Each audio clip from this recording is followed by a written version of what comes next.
This is lesson 2-8, Understanding the Y-Intercept. In your workbook, it will be pages 140 through 144. All right, here is example 1 on page 140. So it says Matilda and her friend are going bowling. She can rent shoes at the bowling alley or use her mother's old bowling shoes. How can she determine how much money she will save if she brings her mother's old bowling shoes? So you'll notice that you have your data right here. Your book really likes visual representations, and oh my gosh, look, a visual representation. That's a graph. All they did was they graphed one game, $4, 3 games, $8, and so forth. So step 1 just simply means that they graphed it, and then from that, they did rise over run between any two dots, and they ended up with a slope of 2.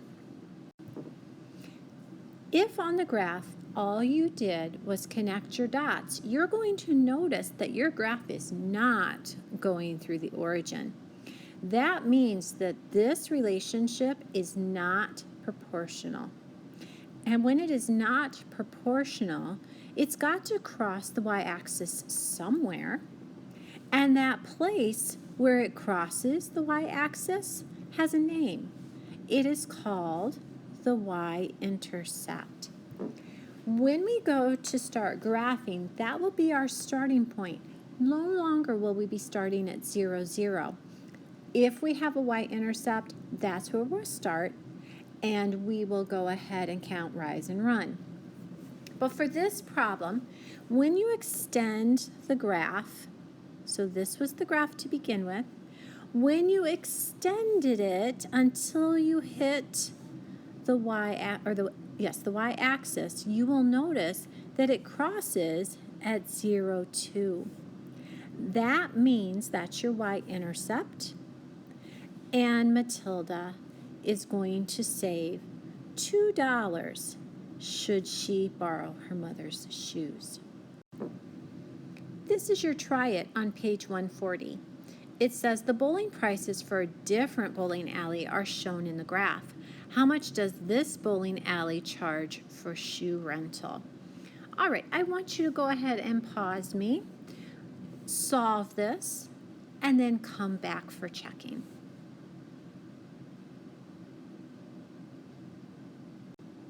This graph is non-proportional. I know that because it is not going through the origin. Instead, it is crossing the y-axis right there. And it looks like this ordered pair is 0.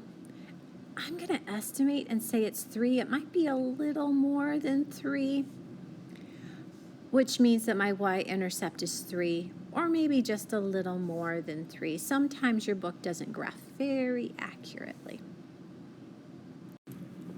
All right, we are on page 141. Example number 2. A robotic assembly line manufactures a set number of parts per minute. Use a graph to verify how many parts the assembly line manufactures when it is first turned on.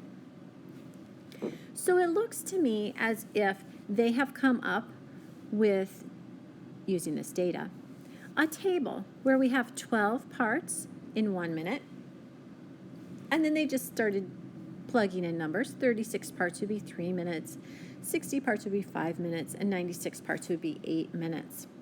And then, oh my gosh, look, 2 representations. For me, a graph is a little easier to look at than the table, but absolutely 2 different representations. They went ahead and graphed this. And in this one, oh my goodness, it is a proportional relationship.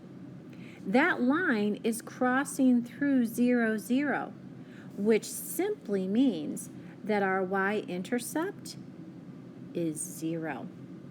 So when we were writing equations back in the day, and we had this, y equals mx, and we didn't have anything on the end, It was because it was a plus 0 for the y-intercept. Now, if I wanted to write the equation of this line, it would be y equals my slope, 12, times my x. All right, we are down to example number 3. Identify the y-intercept. When they are telling you to identify something, you generally just have to look for it. Ooh, those are creepy eyes, sorry. All right, so on the first one, look, where does your line cross the the y-axis? Right there. This is the ordered pair. This is your y-intercept. Okay, how about the next one? Your graph crosses the y-axis right there. It is this ordered pair which gives us this y-intercept. Let's do the last one. Look for where your graph crosses the y-axis. Ooh, it's right there. That's the ordered pair for that location, which means our y-intercept is 0. We have made it to the try it on page 141. You are trying to find the y-intercept of each graph. You don't necessarily have to explain for me, but I do want you to pause, go ahead and find your y-intercept, and then come back for checking.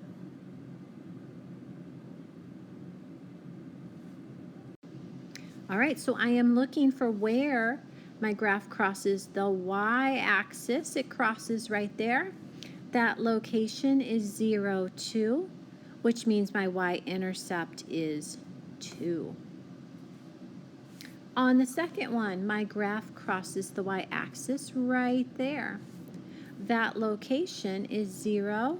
Be careful, it's negative 0.5, which means my y-intercept is negative 0.5.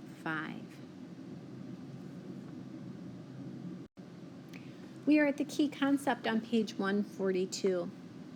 The y-intercept is the y-coordinate of the point where the graph crosses the y-axis. If it crosses at the origin, your y-intercept is 0. If it crosses above the origin, you will have a positive y-intercept because that is the top half of your axis. And if it crosses below the origin, you will have a negative y-intercept because it's down below on the bottom half of your axis. All right, I want you to go ahead and do the do you know on page 142, questions number 4 and 5, and there will be an answer key for you to check.